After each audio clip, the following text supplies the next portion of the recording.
શરૂ કરું છું. નમો અર્યંતાણમ, નમો સિદ્ધાણમ, નમો આયર્યાણમ, નમો ઉજ્જાયણમ, નમો લોહી સપસાહુણમ.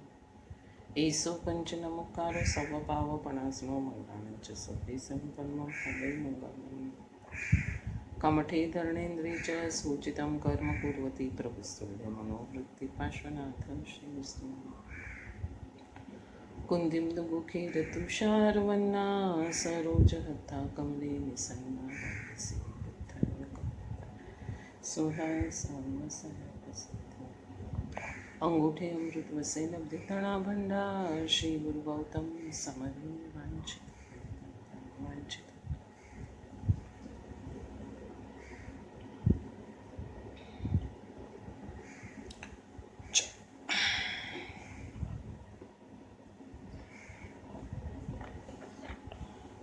મોપાધ્યાય યશોવિજય રચિત સમાધિ શતક ગ્રંથ અને તેના ઉપર ભક્તિ યોગાચાર્ય પરમ પૂજ્ય યશોવિજય મહારાજ સાહેબ રચિત પરમ પૂજ્ય યશોવિજય મહારાજ સાહેબ રચિત વિવેચન સ્વાધ્યાયનો આજનો આપણો 16મો દિવસ છે. ગાથા પ્રમાણે હવે આપણે આગળ જશું. 20મી ગાથાને લઈએ છીએ આપણે આજે. મીટે રજત ભ્રમ सीप में जन प्रवृत्ति जिम नाही न रमे आत्म भ्रम मीटे त्यों देहादिक माही. બરાબર. જેવી રીતના આગલી ગાથામાં આપણે જોયું કે છીપમાં શું હતી? ચાંદીની બુદ્ધિ હતી. એટલે એ છીપને ચાંદી માની અને તેને ભેગી કરી અને તેમાંથી કંઈક મેળવવાનો પ્રયત્ન કરતું હતું. એટલે કે છીપ એટલે કે દેહ, અને દેહથી જ બધું છે, માટે દેહની જ લાલન પાલનમાં જીવવું પડ્યું હતું. એની સામે આ શ્લોક છે કે છીપમાં થતી ચાંદીની બુદ્ધિનો ભ્રમ મટી જવાથી માણસ છીપને લેવાનો પ્રયત્ન કરતો નથી, તેમ દેહાદિકમાં આત્માનો ભ્રમ દૂર થવાથી સાધક દેહાદિકમાં રમણ કરતો નથી, એટલે કે દેહમાં રાગ કરતો નથી. વિવેચન જોઈએ. રવિન્દ્રનાથ ટાગોરનું એક ગીત છે જેમાં યશોધરાનું બુદ્ધ સાથેનો સંવાદ છે. બુદ્ધ સંબોધિ પામ્યા પછી પૂર્વાશ્રમની પત્ની યશોધરાને આંગણે ભિક્ષા માટે આવ્યા છે. યશોધરા પૂછે છે, મહેલને પદાર્થોને છોડીને તમે જે મેળવી શક્યા તે અહીં રહીને ન મેળવી શક્યા હોત? બુદ્ધને પણ કેવળ જ્ઞાન થયું છે અથવા તો બોધિ પ્રાપ્ત થઈ છે. એ બુદ્ધ જે પરંપરા છે એમાં જે કહેવામાં આવે છે, તો એમને જ્ઞાન જ્યારે પ્રગટ થયું, સંબોધિ, સમ્યક દર્શન બી કહી શકાશે, મને બહુ ક્લિયર નથી આ વાતમાં, પામ્યા પછી પૂર્વાશ્રમની પત્નીના પાસે ભિક્ષા લેવા જાય છે. ત્યારે યશોધરા પૂછે છે કે તમે આ મહેલને છોડી, પદાર્થોને છોડી અને જે મેળવી શક્યા તે અહીંયા રહીને ન મેળવી શક્યા હોત? આ બુદ્ધ કહે છે. બુદ્ધ હવે જવાબ આપે છે, અહીં રહીને પર તરફની દોડ વ્યર્થ છે એનો ખ્યાલ કેમ આવત?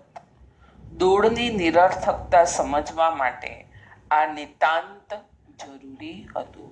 એકદમ એકાંત, પોતાને જોવું, પોતાના ભાવોને જોવા.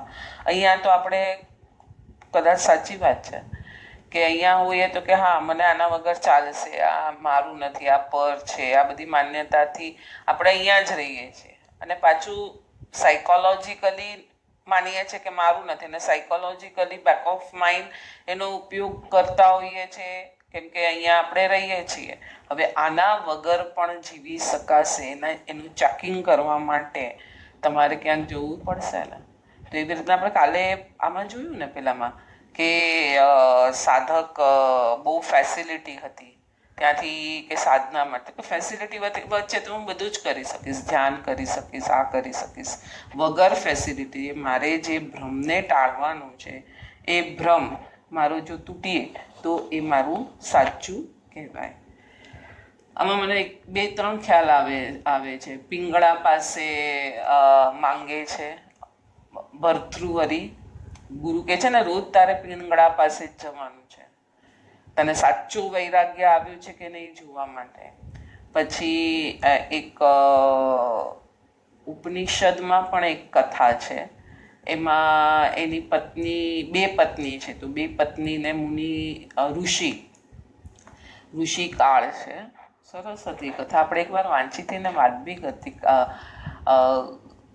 હવે નામ એકદમ ઉપસ્થિત નથી મને. બે પત્ની છે, ઋષિ છે, અને ઋષિ આશ્રમ ચલાવે છે, બધા શિષ્યો તૈયાર કરે છે, રાજાના દીકરાને બધા ભણવા બી આવે છે, અને મોટો બહોળો પરિવાર છે શિષ્ય વગેરેનો. એકદમ અંદર હવે એમ થાય છે કે ના બસ બહુ થઈ ગયો, મારે બધું છોડીને જવું છે. તો એમની બે પત્ની હોય છે. તો એકનું નામ હવે મને એકદમ નામ નથી, પણ નામ બી એટલા જ સુંદર હતા. આપણા કથાનું યુગોમાં, આપણી આર્ય સંસ્કૃતિની બધા કથાનું યુગમાં નામો બહુ સુંદર હોય છે. તો એક પત્ની કહે છે કે તમે આ બધું જે બી છે ને આખું, એમાંથી તમે બે ભાગ કરી લો અને તું આ સંભાળજે ને તું આ સંભાળજે, હું હવે કાલે વનમાં જતો રહેવાનું છું. હવે જે પત્ની હોય છે મૈત્રી જે એની પત્ની હોય છે, એને યાદ, એ કહે છે કે આ બધું છોડીને જો તમે જવાના છો તો તમે શું પામવા જવાના છો, એને પ્રશ્ન પૂછે છે. તો કે મેં આટલું ભણાવ્યું છે બધાને, આટલું હું સમજ્યો છું, અને અંદર કંઈક સ્પંદનો ક્યારેક ઉઠે પણ છે, પણ હવે મને એમ થાય છે કે આ બધું છોડ્યા વગર એ મને જે અંદરનું જોઈએ છે ને નહીં મળે. એટલો બધો એનો આખો સંવાદ ઉપર કંઈક આખા શ્લોકો રચાયા છે એમાં ઉપનિષદમાં, કે હવે મને એક્ઝેક્ટ ઉપસ્થિત નથી. તો એ કહે છે એવું તે તને શું મળવાનું છે, તમને શું મળવાનું છે, એવું તો શું મળવાનું છે એ મને તમે જણાવો, તો પછી આ લઉં કે પેલું લઉં, એમ કરીને બંને જણા સંવાદ કરે છે. કે જો આને રિદ્ધિ સિદ્ધિ લોકો માને છે, રાજાના પુત્રો ભણવા આવે છે તો તમને અઢળક ધન આપી જાય છે, ગુરુ દક્ષિણા આટલી બધી આપી જાય છે, આ બધું તમને મળતું રહે છે, અને આ તમે છોડી અને હવે જો જંગલ તરફ જવાના છો તો કંઈક આનાથી ઉત્તમ વસ્તુ મળવાની હશે તો જ તમે જવાના હશો. તો કે છે કે હા. પછી એને આખું પ્રોસિજર સમજાવે છે કે આવી રીતના આ છે. એ આખી રાત્રિના સંવાદને ભાણદેવ કરીને મુંબઈ સમાચારમાં ખબર છે કોલમ ને કે આ અવશ્ય વાંચવા યોગ્ય કોલમ હોય, એમાં એટલો સુંદર મને લાગે છે. 3 થી 4 એપિસોડ, એટલે સોમવારે એ આવ્યો હતો એ સંવાદ, એ વાંચ્યો ત્યારે બી આપણને થયું કે આર્ય સંસ્કૃતિમાં આના બીજ તો બહુ જડમૂળથી પડેલા છે સમ્યક દર્શનના. તો મૈત્રેયી કહે છે હું તમારી સાથે જંગલમાં આવીશ, કે જો આ બી છેલ્લે છોડી અને આ જ મેળવવાનું છે તો હું આજથી જ શરૂઆત કેમ ન કરી દઉં. એટલે નિતાંત જરૂરી હતું. આત્મનિંદા દ્વાંત્રિંશિકા કુમારપાળ રાજાએ આ સંદર્ભમાં આપ્ત તત્વતા શબ્દનો ઉલ્લેખ કરે છે. કુમારપાળ 32 જે આપણે કહીએ છીએ બહુ અતિ પ્રસિદ્ધ છે, અને એમાં કુમારપાળ રાજા જ્યારે પરમ પૂજ્ય કલિકાલ સર્વજ્ઞ હેમચંદ્રાચાર્યને નહોતા મળ્યા એની પહેલાંનું એનું જીવન, અને પછી ગુરુજીને મળ્યા પછીનું તેનું જીવન, અને એમાં એણે નિંદા જે પોતાની કરી છે એમાં એમણે આ લખેલું છે, એની વાત અહીંયા આવે છે. આપ્ત તત્વતા શબ્દનો ઉલ્લેખ કરે છે. તત્વોને જાણવા, તત્વ એટલે શું, પેલા આપણે એ શબ્દને ખોલીએ. તત્વ એટલે શું? સત સિવાય બીજું કાંઈ એમાં હોય નહીં, અને એ કેવું હોય, અનાદિ અનંત કાળથી હોય, એને કોઈએ બનાવેલું ના હોય, ઉત્પન્ન કરેલું ના હોય, એ શાશ્વત જ હોય, એને તત્વ કહેવાય. તત્વોને જાણવા તે જ્ઞાત તત્વતાની દશા છે. જાણવું, જાણવું, જાણવું, એ બાર બધા તત્વો પડેલા છે. 9 તત્વ લો, 6 દ્રવ્ય લો, આ બધું બહાર પડેલું છે. એને જાણવું તે જ્ઞાત તત્વતાની દશા છે. તત્વ, આ માટીનો ઘડો છે, એને તત્વથી જાણવું એ આત્માના જ્ઞાન ગુણની દશા છે. આજ્ઞા પાલનની પૃષ્ઠભૂ પર તત્વોને પામવા એ જ છે આત્મતત્વતાની દશા. પાછી આત્મતત્વતા, આત્માનું જ્ઞાન તો જાણન કરે છે, એમાં એને કોઈ હાના નથી. પણ પાછું એને કોની સાથેનું જાણન જોઈએ છે? આજ્ઞા પાલન સાથેનું જાણન જોઈએ છે. બહુ મજાનો સાધના ક્રમ ત્યાં બતાવ્યો છે. આજ્ઞા પાલનનો આનંદ, આપ્ત તત્વતા, મારાપણાનો ત્યાગ, આત્મય કસારતા એટલે આત્માની સાથે જ રહેવું, અને નિરપેક્ષ દશા. આપણે એના સ્ટેપ્સ જોઈએ. 8 આજ્ઞા પાલનનો આનંદ. 8 વર્ષનો દીકરો, જન્માંતરીય વૈરાગ્યની ધારામાં ઝૂમી આવેલું વ્યક્તિત્વ, દીક્ષાની તીવ્ર ભાવના જાગી, માતા પિતાની અનુમતિથી દીક્ષા પણ મળી ગઈ. સરસ રીતે પ્રભુની આજ્ઞાનું પાલન બાળ મુનિ કરવા લાગ્યા. અહીંયા શું, કેટલા શબ્દ આવ્યા?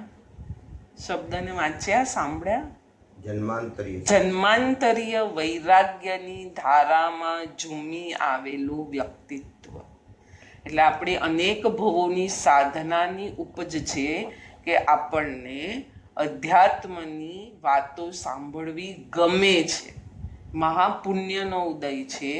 પ્રભુની આજ્ઞાની પાલનની આપણને કંઈક અત્યારે અનુભૂતિ થઈ રહી છે કે પ્રભુની આજ્ઞાનું ક્યાંક પાલન કર્યું હશે, ત્યારે અધ્યાત્મની વાતો સાંભળવી પણ ગમે છે અને સમજવાની કોશિશ કરીએ છીએ. હજી પામ્યા છે કે નથી પામ્યા એ સેકન્ડરી છે, પણ ગમવું, અને પેલું કહે છે મને ગમતું જ નથી, મને ઇન્ટરેસ્ટ જ નથી અહીંયા જવાનો, તો પછી કંઈ મતલબ નથી ને. પિતાજીને દીકરાને બનાવો છે ડૉક્ટર, દીકરો કહે છે મને ત્યાં જવું જ ગમતું નથી, મને સાયન્સ લાઈન જ નથી ગમતી, તો પિતા ડૉક્ટરની પૈસાની ફી બી ભરી દેશે તો બી વ્યર્થ છે, એ જશે એટલે ટાઈમપાસ કરીને આવી જશે પાછો. તો એ જ રીતે મહાપુણ્યનો ઉદય છે ત્યારે મનુષ્ય જન્મ, અને મનુષ્ય જન્મની સાર્થકતા શેમાં છે? પોતાને આત્માને ઓળખવામાં છે. જન્માંતરીય વૈરાગ્યની ધારામાં ઝૂમી ઉઠેલું વ્યક્તિત્વ હતું. સરસ રીતે પ્રભુની આજ્ઞાનું પાલન બાળમુનિ કરવા લાગ્યા. દીક્ષાના 6 મહિના પછી પ્રથમ લોચ કરવાનો સમય આવ્યો. એક રાતે આચાર્ય ભગવાન પોતાના બીજા શિષ્યને કહ્યું, બાળમુનિને આવતીકાલે લોચ માટે બેસાડજો. ધીમે ધીમે, ભલે 2-4 દિવસે લોચ થઈ જાય.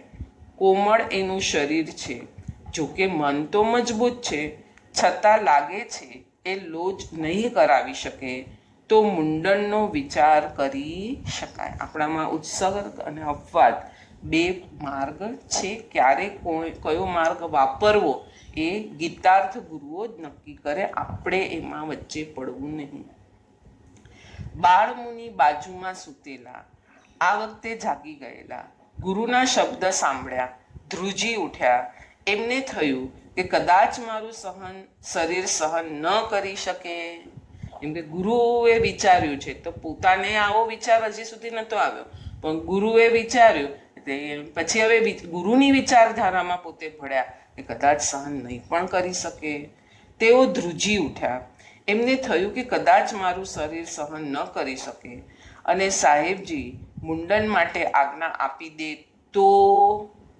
ગુરુ આજ્ઞાની સામે તો ન હરફ ઉચ્ચારી શકાય, ન કોઈ વિચાર કરી શકાય. તો શું કરવું? જો તમે કોઈને ગુરુ ધાર્યા હોય તો એની આજ્ઞા સામે તમે હરફ ઉચ્ચારો તો આપણામાં જુઠ્ઠું બોલવાનું પાપ છે. ગુરુ અદત્ત, સ્વામી અદત્ત, જીન અદત્ત, જીવ અદત્ત એવી રીતના કરી અને ચોરીનું અને જુઠ્ઠું બોલ્યાનું પાપ છે. ગુરુએ કીધું ગુરુ વચન તહતી, કેમ કે ગુરુ જે કહેશે એ શિષ્યના હિત માટે કહેશે, અને ગુરુ તમે જેને બનાવ્યા છે એની સાથે તમે ઘણી બધી વાર સંપર્કમાં આવ્યા હશો, પછી જ તમે એને ગુરુ બનાવવાનું નક્કી કર્યું હશે. એટલે ગુરુ પણ શિષ્યની બધી કપેસિટી અને એને જન્માંતરીય વૈરાગ્યની ધારામાં કેટલો આગળ ખેંચવો એ ગુરુ જ નક્કી કરી શકે છે. ન કોઈ હરફ ઉચ્ચારી શકાય કે ન કોઈ વિચાર કરી શકાય. તો શું કરવું? એમણે જે કર્યું એની રોમહર્ષક ગાથા છે. એ રાત્રે 12 વાગે બધા મુનિવરો સૂતેલા ત્યારે તેઓ જાગી ગયા અને પોતાના નાનકડા હાથોથી માથાના વાળને ઉખેડવા લાગ્યા. કેવું તો બળ ઉભરાયું કે નાનકડા હાથોમાં ફટાફટ વાળ ચૂંટવા લાગ્યા. સવારે 5 વાગે માથું સફાચટ. રોજના નિયમ પ્રમાણે બાળમુનિએ ગુરુદેવના ચરણોમાં માથું મૂક્યું. ગુરુદેવે હાથ ફેરવ્યો, નવાઈ લાગી. તારા બધા વાળ ક્યાં ગયા? બાળમુનિએ કહ્યું, ગુરુદેવ મને પ્રાયશ્ચિત આપો. બોલો, કઈ કક્ષા હશે 8 વર્ષના બાળમુનિની? કેવી જન્માંતરીય સંસ્કારો અંદર ઘૂંટેલા હશે? અંદરની ભૂમિકામાં ગુરુ આજ્ઞા પ્રત્યેનું કેટલું બહુમાન હશે? ગુરુ પ્રત્યેનું બહુમાન એ જ તીર્થંકર પ્રત્યેનું બહુમાન છે. કેમ કે ગુરુ તો મીડિયેટરો છે. ગુરુ કાંઈ પોતાની શક્તિથી ગુરુ નથી બન્યા, તીર્થંકરોની શક્તિથી ગુરુ બન્યા છે. અને કાલે આપણે વાંચ્યું ને, ગુરુઓને આજ્ઞા છે કે તમે આ જ્ઞાનધારા વહાવો, બાકી ગુરુને કાંઈ બોલવાની કોઈ જરૂર નથી. આપશ્રીની આજ્ઞા વિના મેં લોચ કરી લીધો છે. આપની આજ્ઞા વિના હું કશું જ કરી શકતો નથી. ગુરુદેવ મને પ્રાયશ્ચિત આપ. પછી આ 1-2 ભાવમાં મોક્ષમાં જતા જ રહે ને આવા જેવું તદ્ભોગામી મોક્ષવાળા છો. આજ્ઞા પાલનનો આ આનંદ આપ્ત તત્વતાની ભૂમિકાએ સાધકને લઈ જાય છે. બરાબર અંદરનું તત્વ બહારનું તત્વ આજ્ઞા પાલનથી જણાય છે. કેમ? જો હું પણ હશે તો આપણે કાલે જોયું, સંકલ્પ અને વિકલ્પથી આખા તળાવમાં જેમ વમળ વમળ વમળ વમળ વમળ ઉત્પન્ન થયા રાખે છે, એમાં એને પોતાનું તત્વ ઓળખાતું નથી. અહીંયા ખાલી એક જ આજ્ઞા પાલન તહતી, ન સંકલ્પ ન વિકલ્પ. એ આજ્ઞામાં પણ પ્રભુ તરફ જ જવાની આજ્ઞા આપવાના છે, બીજી તો કોઈ આજ્ઞા આપવાના છે નહીં. એમ કરતા કરતા સાધક પોતાના સ્વ તરફ ચાલવા માંડે છે.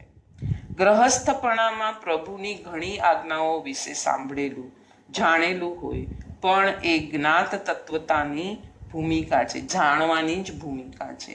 આજ્ઞા પાલનનો આનંદ ભીતર ઘુમરાય ત્યારે એ આજ્ઞા, બહુ સુંદર સેન્ટેન્સ છે, આજ્ઞા પાલનનો આનંદ ભીતર ઘુમરાય ત્યારે એ આજ્ઞા આપ્ત તત્વતાની ભૂમિકાએ મળે છે.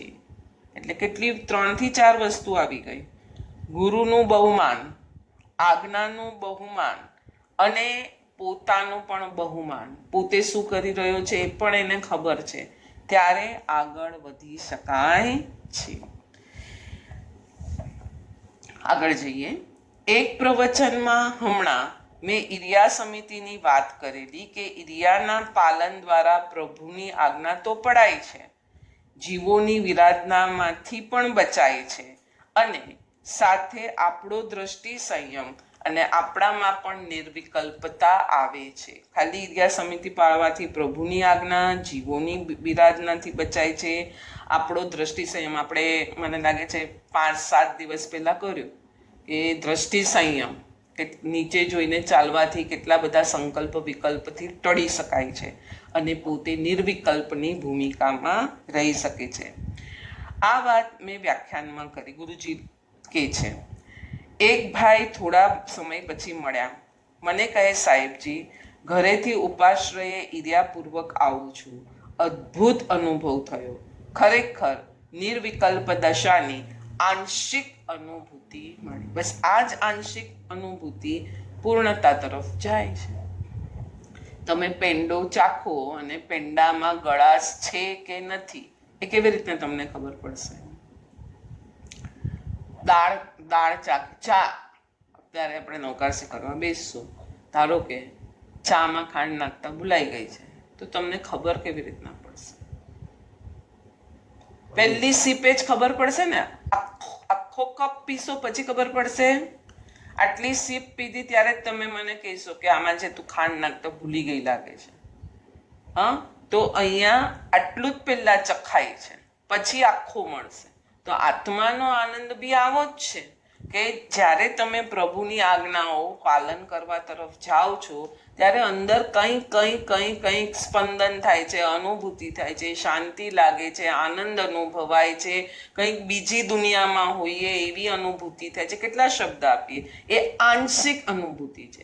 એને જ્યારે જીવ એમાં વધારે સ્થિર થતો જાય છે ત્યારે તેને આખું ફલક દેખાઈ જાય છે. ખ્યાલ આવ્યો? એટલે આંશિક અનુભૂતિ બહુ જરૂરી છે. એટલે આપણે જે બી સાધના કરતા હોઈએ, જે બી આરાધના કરતા હોઈએ, ત્યાં રોજ એને થોડું ચેકિંગ આપવું જોઈશે કે આ ભાઈ ગડબડવાળી મેં ક્રિયા કરી છે, પ્રભુ અને ગુરુ આજ્ઞા પાલન પ્રમાણે મેં ક્રિયા કરી છે, અંદર કાંઈક સ્પંદન થયા છે, પ્રભુને જોતા, ચૈત્યવંદન કરતા, સામાયિક કરતા, પ્રતિક્રમણ કરતા અંદર કાંઈક થઈ રહ્યું છે, તો હું સાચા માર્ગ પર છું. નહીતર શું થશે? કાંઈક ક્લેશ કહી દેશે. ત્રીજું ચરણ પાછળ લઈએ. 4 ચરણની વાત હતી, એ ક્યાં ગયા? હા, આજ્ઞા પાલનનો આનંદ, પછી આત્મતત્વતા, પછી મારાપણાનો ત્યાગ, પછી આત્મામાં સરવું અને પછી નિરપેક્ષ દશા. હવે આપણે આવીએ છીએ ત્રીજા ચરણ પર, મમત્વ આદિનો ત્યાગ. આજ્ઞા ધર્મ સાથે એકત્વ સ્થપાયું એટલે શરીર પરના મમત્વનો સંબંધ છૂટ્યો. પછી ચોથું ચરણ છે આત્મૈક કસારતા. માત્ર સ્વમાં રહેવું એ જ મજાનું લાગ્યા કરે છે અને એથી આવે છે નિરપેક્ષ દશા. પરની અપેક્ષાઓ છૂટી જાય છે. એટલે આખી ગૂંથણી આજ્ઞા પાલનથી સ્વને પ્રાપ્ત કરવું ત્યાં સુધીની યાત્રા આવી. આપણે એમ જાણીએ કે આજ્ઞા પાલન એ આપણા માટે શું કહેવાય? ઘણા લોકો શું કહે છે, આમ સ્ટબન, કે તમે આમ થોપી દો છો આમ, પણ તું ટ્રાય તો કર. અને પહેલાં જ કીધું, આજ્ઞા કોણ આપશે આપણને? જેને આપણે ગુરુ ધાર્યા હશે. અને ગુરુને તમારી જન્માંતરીય ધારા, તમારામાં શું પડેલું છે, તમે કઈ કક્ષા સુધી જઈ શકો છો, એ ગુરુઓ કહી શકે છે, ઓળખી જાય છે અને તમને હવે એમાં આગળ લઈ જવા માંગે છે. હવે એમણે તમારામાં જોઈ લીધું છે, તો તમે બી પ્રયત્ન કરો થોડો. ન થાય તો ગુરુને કહો કે મારાથી નથી થવાનું આ, તો એ તમને ક્યાંક બીજે વાળશે. પણ આપણે તો શું કહીએ, આજ્ઞા એ છોડી દઈએ, ગુરુને બી છોડી દે, ના, હવે તો અહીંયા જવા જેવું જ નથી. તો એ આપણા માટે નુકસાનકારક છે, આપણી સાધના માટે હર્ડલ છે. આપ્તતત્વતાના સ્તરે પરભણીની દોટ નિરર્થક લાગી રહે છે. પતિ દોડતો ઘરે આવે છે, હાથમાં ચાંદીનો કપ છે. પત્ની પૂછે છે, કઈ હરીફાઈમાં આ ભેટ તમને મળી? પતિ કહે, દોડ, રનિંગ રેસમાં. પહેલે નંબરે હું હતો અને મારી પાછળ પોલીસમેન દોડતો હતો. તેની પાછળ જેની દુકાનમાંથી મેં આ કપ ચોર્યો હતો એ દુકાનનો માલિક હતો. શો અર્થ છે આ દોડનો?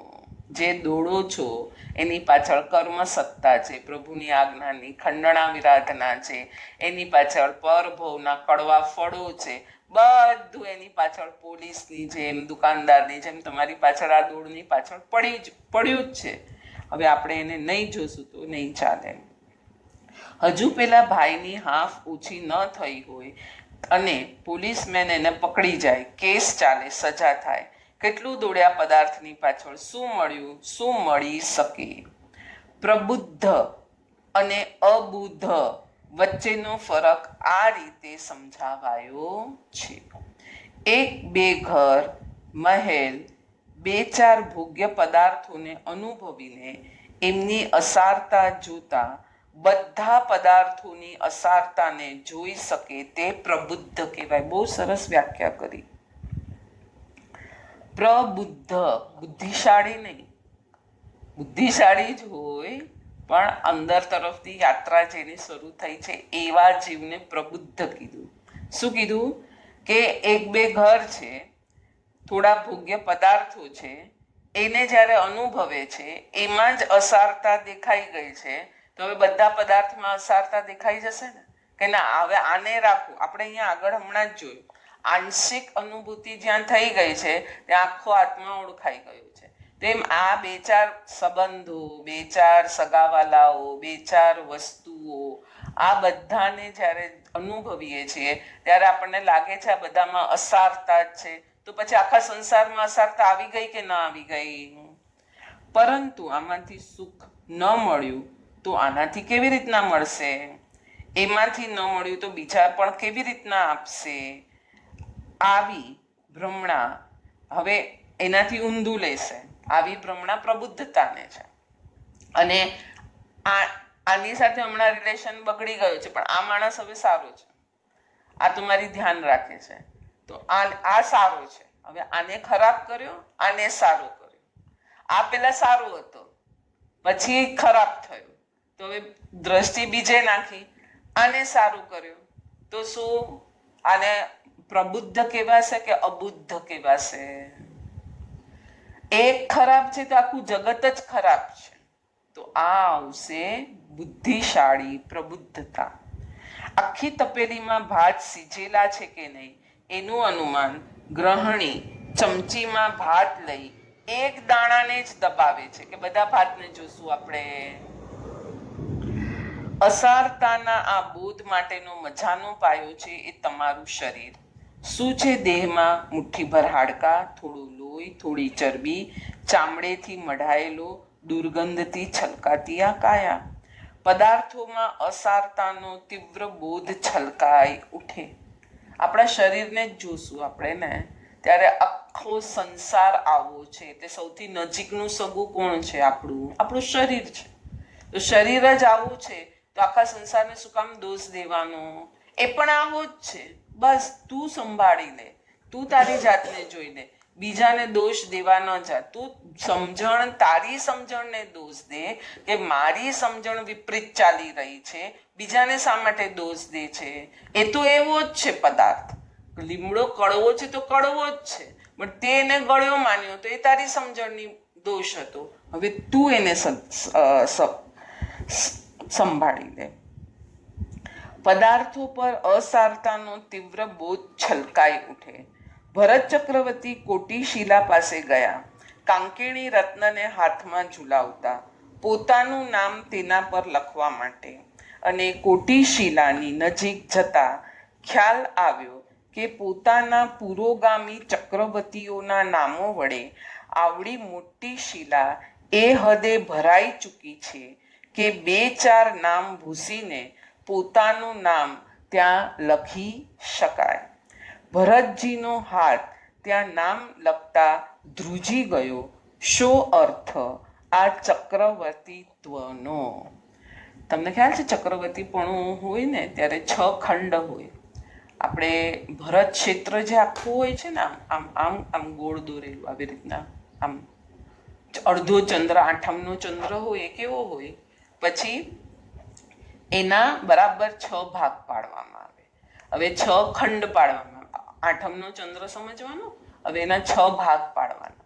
એ 6 ભાગમાં એ 6 ખંડને જીતીને પાછો જ્યારે મધ્ય દક્ષિણ ભરત ખંડે, એટલે કે જ્યાં તીર્થંકરો, બીજા બધા ખંડોમાં તીર્થંકરો નથી, ત્યાંથી ધર્મની આરાધના નથી, ત્યાં આપણા જેવા માણસો છે પણ ધર્મ ત્યાં નથી. પણ અહીંયા જે મધ્ય ખંડે જ બધા તીર્થંકરો જન્મે છે અને અહીંયા જ આ ધર્મનો ફેલાવો હોય છે. તો આ બધા 5 ખંડ પસાર કરી છઠ્ઠા ખંડમાં જ્યારે આવે છે ત્યારે શિલા હોય છે, કોટી શિલા. એમાં જે જે ચક્રવર્તીઓ થઈ ગયા હોય એ કાંકેણી રત્નામ સ્પાર્કથી, આ છોકરાઓ લખે ને પેલી પેન, એ કાંકેણી રત્નથી નામ લખે, પણ જગ્યા જ નથી, આખું હાઉસફુલ છે. તો શું કરશે? એકથી નામ ભૂસશે, એ જ કાંકેણી રત્નથી એકનું નામ ભૂસશે અને પોતાનું નામ ત્યાં લખશે. તો શું થશે? ભરત ચક્રવર્તીજીનો હાથ ધ્રુજી ઉઠ્યો. શાયદ સમકીતીના ધણી હતા કે મારું નામ પણ કોઈ ભૂસશે. પણ આપણે એવું માનીએ છીએ? આપણે માનીએ છીએ? તકતી લખાવીએ છીએ ત્યારે દેરાસરમાં આપણે તકતી માટે બી માથાકૂટ કરીએ છીએ, આમ નામ લખાવવું જોઈએ, આમ હોવું જોઈએ. દાન પણ આપણે તકતી માટે કરીએ છીએ. તો એનો ભાર જ્યારે બી તકતી જોશું ત્યાં સુધી રહેશે. છૂટી જવું જોઈએ. આપણે આગળ આવ્યું ને, ગુરુની પાસે દક્ષિણા લઈને જ્યારે જાય છે શિષ્ય, ત્યારે ગુરુ 3 વાર છોડી દે છે. તેના 2 હાથમાં બંડલ હતા, એક બંડલ મૂક્યું, બીજું બંડલ મૂક્યું અને હજી 3જી વાર ગુરુ કહે છે છોડી દે, છોડી દે. પછી એને થાય છે કે હું ભાર લઈને આવ્યો છું, કે ગુરુને ચરણે આટલી બધી દક્ષિણા મૂકવા આવ્યો છું, એનો ભાર છે એ છોડાવે છે. બસ એ જ વસ્તુ અહીંયા લીધી કે શો અર્થ ચક્રવર્તીપણાનો, શો અર્થ આ નામનો. મારો કોઈ અનુગામી પણ આ નામને ભૂસી નાખશે અને આ નામ માટે મેં આટલો બધો શ્રમ કર્યો. કંઈ 12 વર્ષ લાગે છે બધું આ ચક્રવર્તીપણું પામવા માટે. એ 6 ખંડને જીતવાનો. આ હતી આપ્ત તત્વતા, જે મમત્વના ત્યાગમાં પરિણમી. કોના મમત્વના?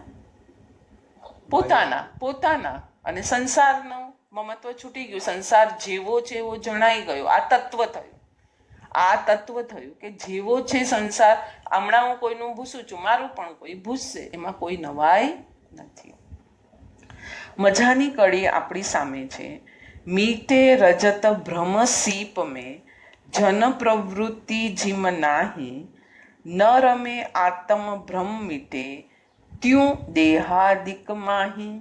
છીપમાં ચાંદીનો ભ્રમ ન હોય ત્યારે છીપને ચાંદી સમજીને લેવાનો કોઈ પ્રયત્ન કરતું નથી. એ રીતે દેહમાં આત્માનો ભ્રમ ન રહે ત્યારે દેહને સત્કારવાની, પોષવાની વાત રહેતી નથી. ન દેહને વધુ પડતો પોષવો છે, ન તો એને અકારણ અંત પણ લાવી દેવો છે. આપણે પ્રભુએ બહુ સરસ સાધના બતાવી છે કે ભાઈ કોઈ આમ ઊંધું બી સમજી લેશે કે હવે દેહ આવું છે, ખરાબ છે, અંદર મળમૂત્રથી ભરેલો છે, આમ છે તે, તો અમારા દેહનો જ નાશ કરી નાખ. એમ નથી. અકારણ એનો નાશ નથી. ખાલી મમત્વ, તારી દશાને ફેરવ, તારી દિશાને ફેરવ, તારી અવસ્થાને ફેરવ. તું ક્યાં શું ધારીને બેઠો છે એને ખાલી ફેરવવાનું જ કીધું છે. એમ નથી કીધું તું છોડી દે, તું મરી જા, તું સુસાઇડ કરી લે. ક્યાંય વાત આવતી નથી. ન દેહને વધુ પડતો પોષવો, ન અકારણ અંત લાવી દેવો. દેહને માધ્યમ બનાવીને સાધના ઘૂંટવી છે. આપણે આ પહેલી બુક પૂરી થઈ ગઈ, બીજી બુક લાવવી પડશે. અહીંયા જ છે ટેબલ પર.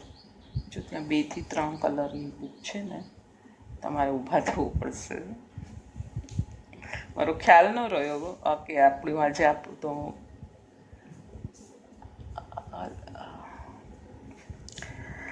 આપણે આમાં ભાગ 1માં આપણે 20 ગાથા પૂરી કરી છે. 20 ગાથાનો મર્મ એ જ આવ્યું કે દેહમાં પોતાની બુદ્ધિ નથી કરવાની. ના, સૂત્ર આવી જ છે ગુરુજી, આવી સમાધિ શતક જ લખેલું હશે. બ્લુ કલરનું કવર હશે. પેલી સાઈડની પાઇલમાં જુઓ, અહીંયા નથી દેખાતી મને.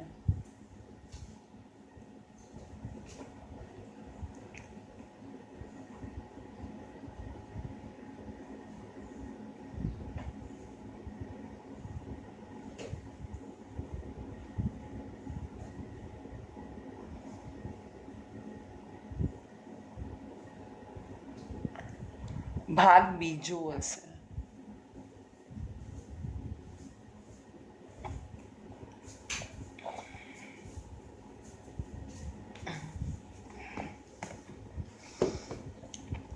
કેટલું ઘૂંટાવ્યું આપણને 20 ગાથામાં. હવે આગળ જઈએ 21મી ગાથા તરફ જઈએ. ફીરે અબોધે કંઠગત, ફીરે અબોધે કંઠગત, ચામી કરકે ન્યાય, જ્ઞાન પ્રકાશે મુગતિ તુજ, સહજ સિદ્ધ નિરૂપાય. આપણે બી પહેલી જ વાર આ ગ્રંથ ખોલીને વાંચ્યું છે ને, અને હું પણ આમાં પહેલાં કોઈ પૂર્વ તૈયારી કે ક્યાંથી ક્યાં વાંચવું કે શું એ મેં નક્કી કર્યું હતું કે અમે અમારું સ્વાધ્યાય જ કરવાના છીએ. તો અમે અમારું સ્વાધ્યાય કરીએ છીએ ને એનું રેકોર્ડિંગ ઈચ્છા છે જે લોકોને એ લોકોને મોકલીએ છીએ. આની પહેલાંની ક્લિપો કદાચ રેકોર્ડિંગનું ગ્રુપ હમણાં જે સજેશનથી અમે લોકો બનાવીને નાખી રહ્યા છીએ, તો આની પહેલાંની ક્લિપો પણ જે મિસ થઈ હોય, કોઈને જોવી હોય તો યુટ્યુબ પર છે, તો પહેલેથી બધી ક્લિપો પણ જોવા મળશે. 21મા સૂત્ર પર આપણે આવીએ. કાખમાં છોકરું અને ઘરે ઘરે ગોતે, આ ન્યાય પોતાના જ કંઠમાં સોનાનો હાર હોય અને માણસ બીજે શોધતો ફરે પણ ખ્યાલ આવે ને ના. એ જ રીતે અજ્ઞાની પુરુષ દેહાદી પર વસ્તુમાં આત્મતત્વને શોધે છે, પરંતુ જ્ઞાન યોગ વડે તેને પોતાનામાં આત્મ સ્વરૂપ ભાસે છે ને ત્યારે તે ત્યાં સ્થિર થાય છે. એટલે સૌથી નજીક જ છે આત્મા. નજીકમાં નજીકનું સગું કોણ? આપણે હમણાં જ 20મી ગાથામાં જોયું કે તું, બીજું કોઈ છે નહીં. આ છે બીજો ભાગ, સમાધિ શતક ભાગ બીજો. આપણે આ પહેલો ભાગ પૂર્ણ કર્યો. આ પહેલો ભાગ પૂર્ણ થયો ને હવે આ બીજા ભાગની શરૂઆત કરીએ છીએ આપણે.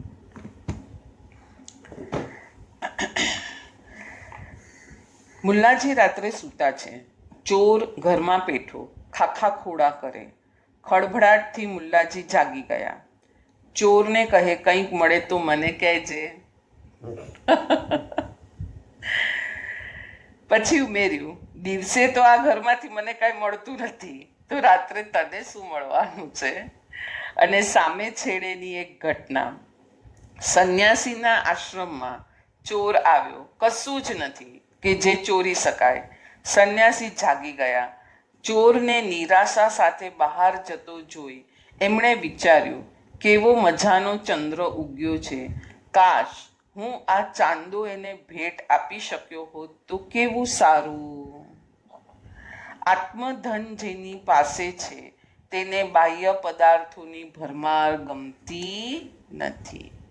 આનંદનું ઝરણું તો પોતાની ભીતરથી સ્વયં સ્ફુર રીતે ઝરી રહ્યું છે.